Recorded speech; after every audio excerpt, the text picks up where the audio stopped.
Welcome to today's Global Connections program. I'm Bill Miller. Today we're going to be focusing upon climate change and the environment, which is so important to all of us. My guest today is an expert on these topics.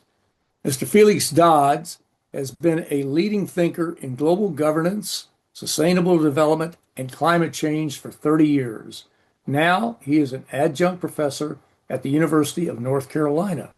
Felix chaired the 2011 United Nations Conference that proposed the first set of indicative sustainable development goals. He has edited or written 26 books on sustainable development.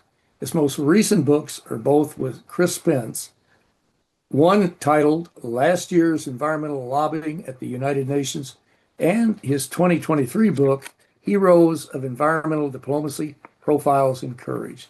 Felix Dodds, welcome to today's Global Connections program. Pleasure to be here, Bill. I appreciate you being with me. Let's just dive right into it here. Let's talk about your recent book, Environmental Lobbying at the United Nations. Tell me a little bit about the book and why you and Chris decided to write it. So I'd written a book about lobbying back in, I think, 2004. And it was to help new people coming to the UN, because it can be extremely difficult to engage if you don't understand how the process works and how to engage with member states and develop your position and when to develop your position as well. And so we felt that it was it's a good time period, nearly 20 years since the book had been last created, and we've got a lot more information, a whole different way of operating through kind of the social media side of the engagement at the UN. So we wanted to try and decant both mine and Chris's experiences, and he'd been the deputy head of a thing called Earth Negotiations Bulletin, which is in most UN negotiations and does the factual representation of what goes on in the different meetings and produces a very good summary. So we wanted to say, let's think, your organization is going to spend a lot of money to engage in the UN. How can we ensure that you are getting the best impact on that money? And too often, and it's not surprising, when NGOs or stakeholders go to the UN, they are very insecure and they don't know how to engage with the member states or with the UN side of the process. And we're hoping that the book, and we've actually got a chapter that actually is about what is it like to be a government official. So try and put yourself in their shoes so that you can understand what their pressures are, so you can be more effective in helping them and also understanding when to talk to them. So we think that the books should be read by anyone going to a UN meeting for the first time, and we hope it's a contribution to the next generation being more impactful than we were.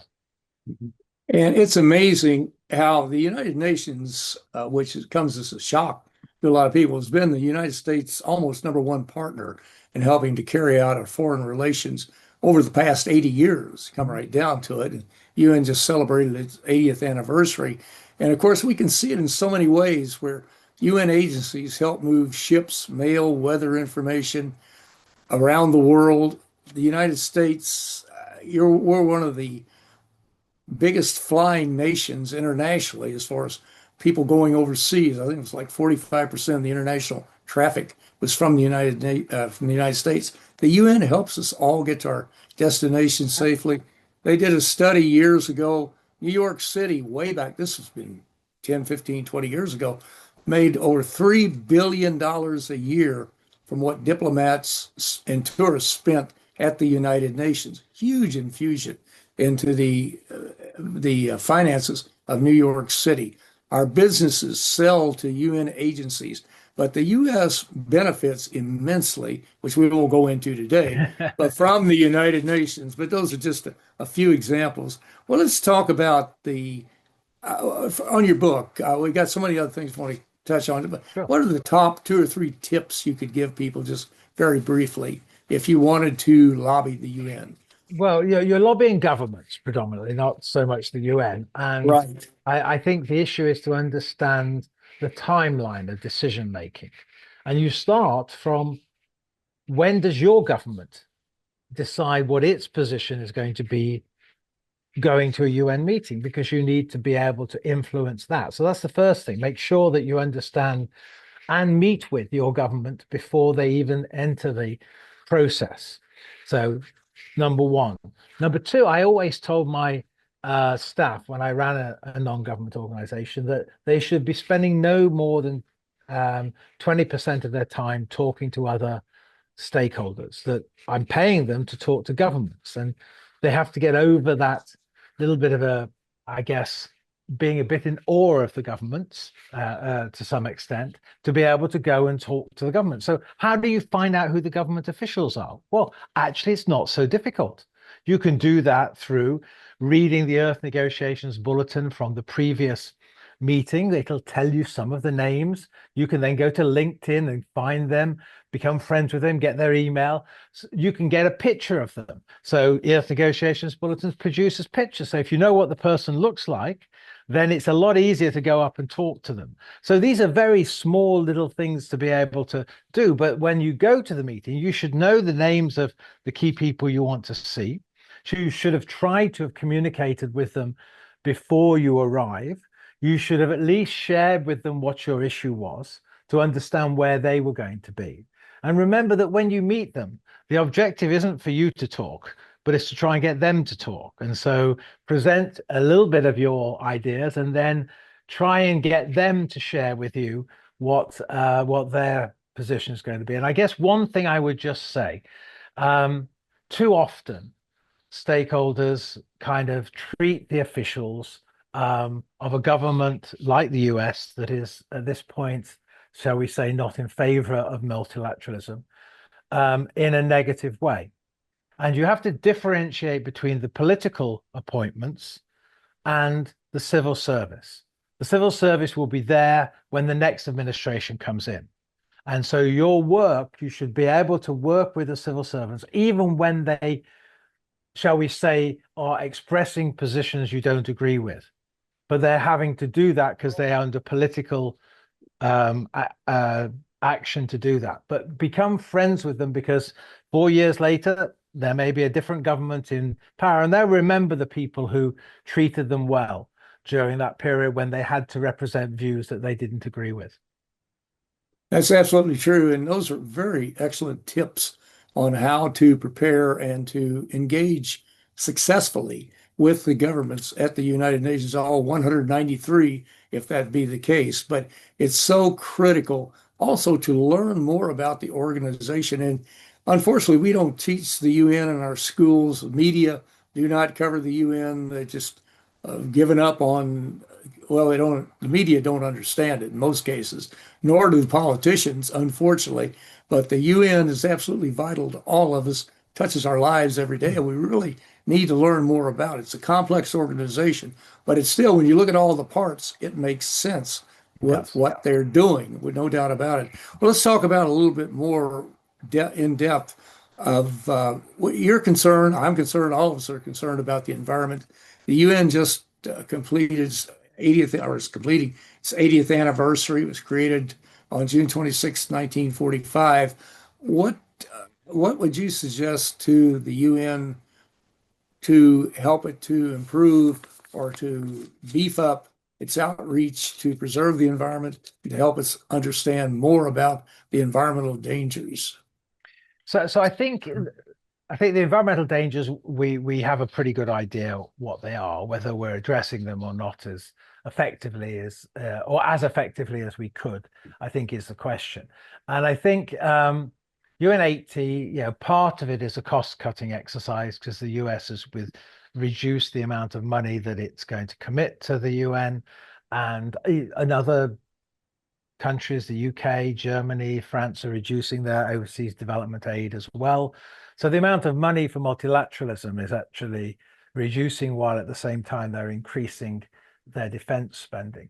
And so in that shrinking space, it's created the need to think about how do we ensure that we can still be able to have an effective multilateral set of bodies. And so in the environment field, which is the one that I'm focusing on, an enormous amount of work around simplifying the process on the environment was started under Klaus Topfer, who was the head of UNEP until I think 2020, The 2005 or something. UN Environment Program, The UN UNEP. Environment Program. And then his Mhm. successor, Achim Steiner, was there. And they were pushing the idea of every time we create a legally binding agreement, we spin it off. And we kept spinning off all of these similar types of conventions, as they're called. And so the idea by Klaus Topfer and then picked up by Achim Steiner was to try and pull them back into a more coherent process. So during UN80, I've done a lot of work with member states and with UN staff about what could we do to address that. So we use as what we call proof of concept that the Basel, Rotterdam, and Stockholm conventions on chemicals and waste were brought together into what they call a super COP of the three, where they meet together, their secretariat is the same. And that was achieved by 2013. It started in the mid 2000s, but they've done that with chemicals and waste. We know it's a success. We know what it's achieved. So why haven't we moved on to do the same with biodiversity and climate? And the whole discussion around UN80 was maybe the Framework Convention on Climate Change should come under the UN Environment Programme. And that reopened the discussion on bringing together conventions. And so we've advocated that the three major biodiversity conventions that are administered by UNEP, which is a Convention on Biological Diversity, CITES on Endangered Species, and Migratory Species, should come together into a new body, which would be able to address all of our biodiversity or most of our biodiversity issues together. And so that's where I've put my effort. And then, of course, there is a conversation around climate. Should the climate and the ozone conventions come together as well? And so we've advocated a way of doing that. And I think out of UN80, we might get the beginning of finishing the work that Klaus Topfer and Achim started in trying to bring a more structured approach to chemicals and waste, biodiversity, and climate change. Yes. And I'm glad you mentioned that about the U.S. defunding large parts of the United Nations.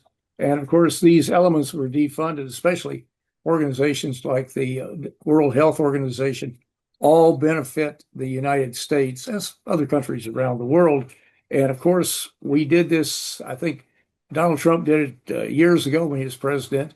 And of course, the Chinese moved in and were more than happy to fill our spot. If you're gonna sit on the bench, they will be playing in the game and you won't. So, but we're going to come back and talk about that in just a moment. Well, you're watching Global Connections Television, which is a privately funded, independently produced program. The opinions expressed on Global Connections are solely those of the moderator and his guests. We'd invite our viewers to go to our website at www.globalconnectionstelevision.com to view previous programs.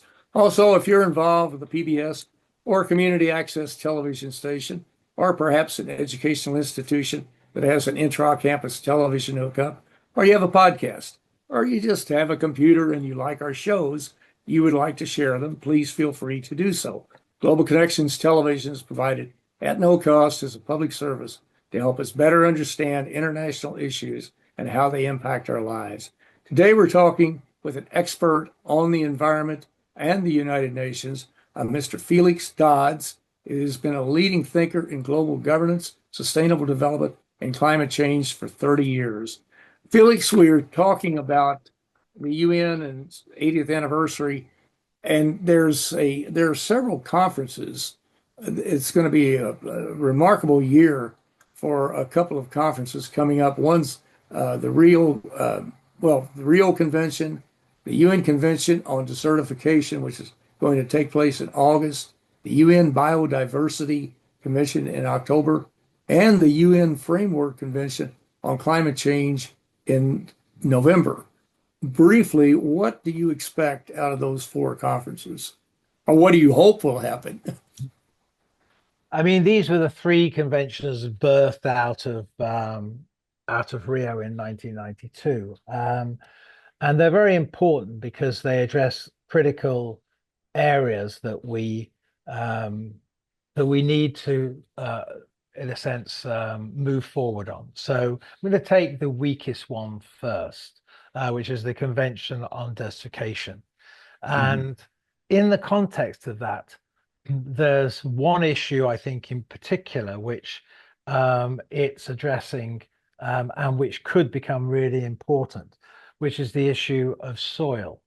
Um, we're in the process of maybe only having perhaps the topsoil that we have in the world we're seeing a crisis with 90% of the Earth's topsoil at risk by 2050. So we're looking at 50% of it being lost in the last 150 years.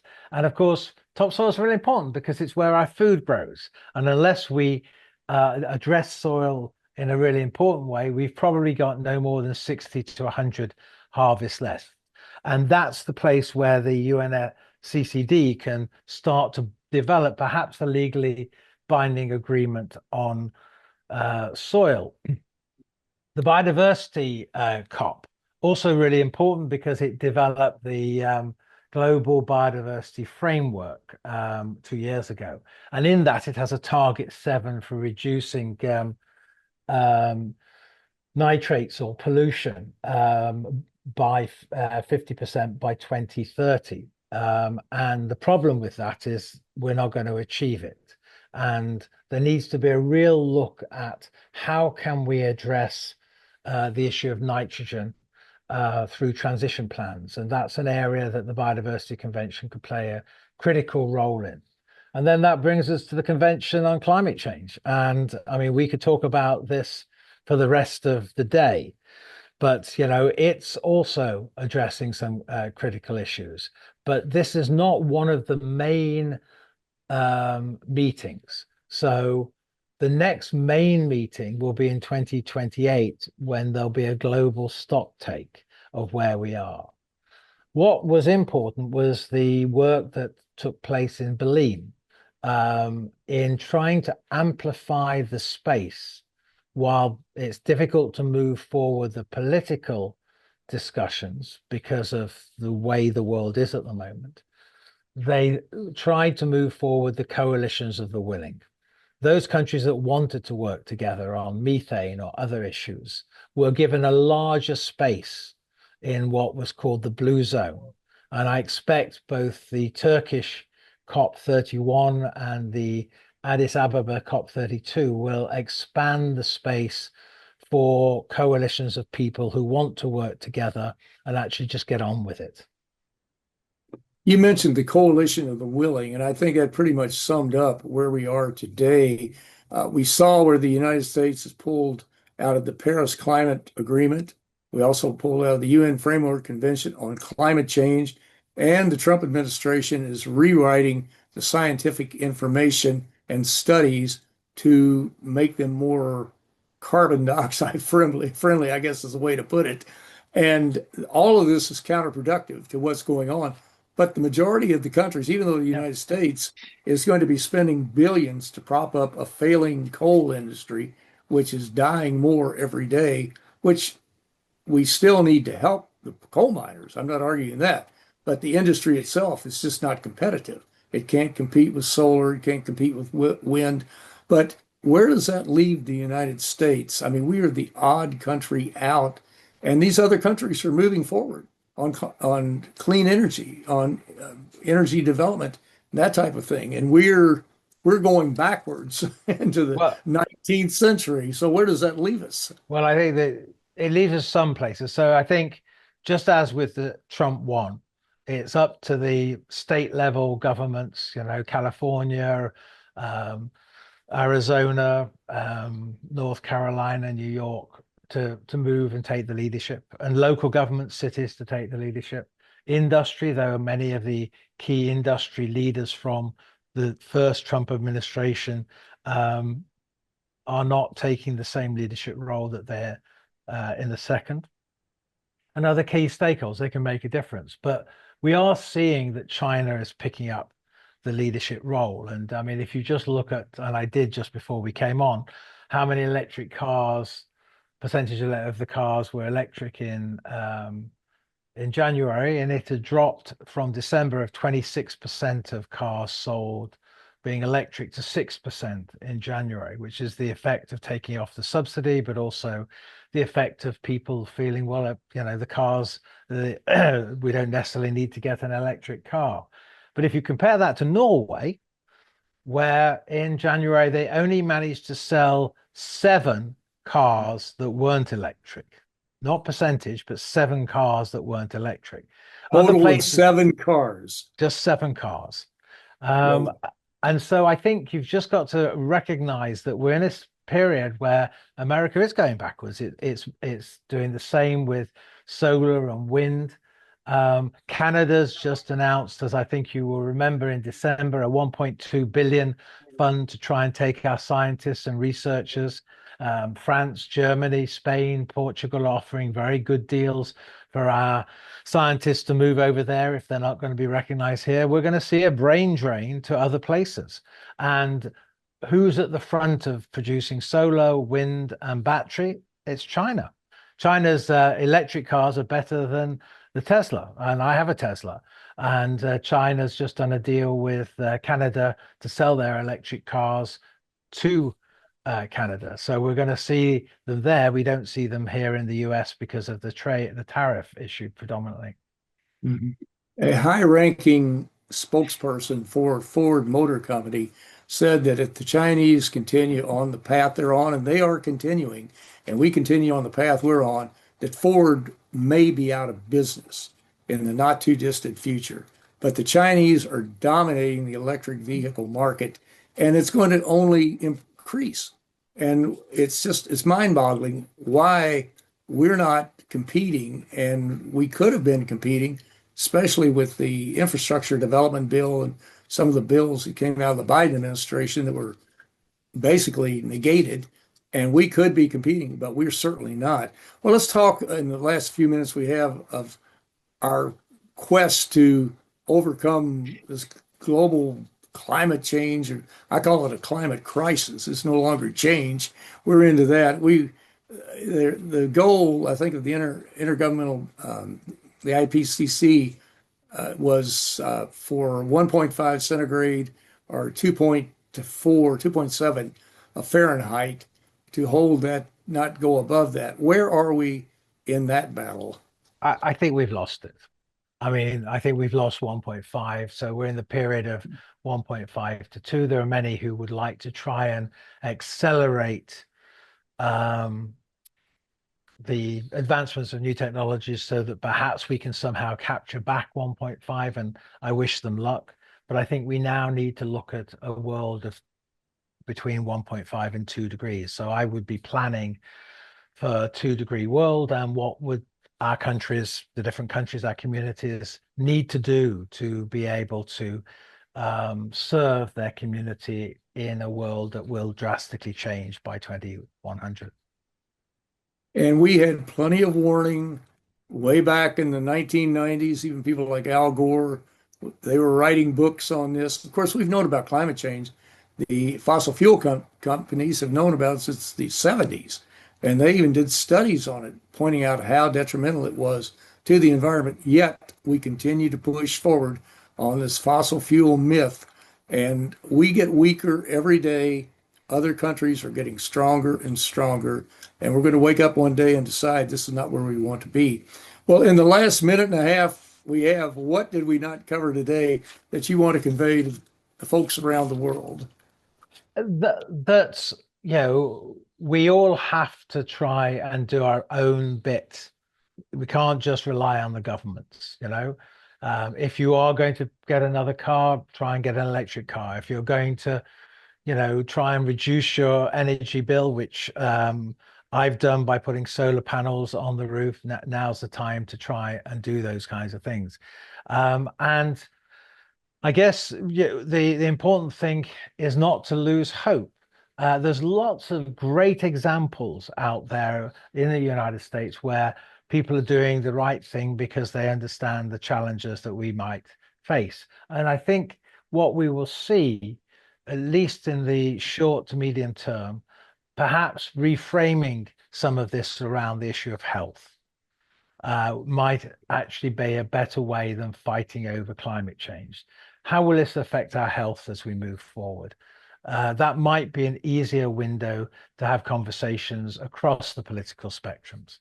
And remember, it was Richard Nixon who created the EPA, the Clean Air and the Clean Water Act. So it can be done by a Republican. Yes, all they have to do is look at the studies and they can set the roadmap or the blueprint for what we need to do in the future. Well, Felix Dodds, thank you so much for what you've done in the past and what you'll do in the future. And I want to thank you so much also for a very interesting and a very informative program.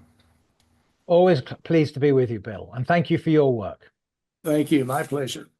I'm Bill Miller. Thank you for joining us today on Global Connections Television.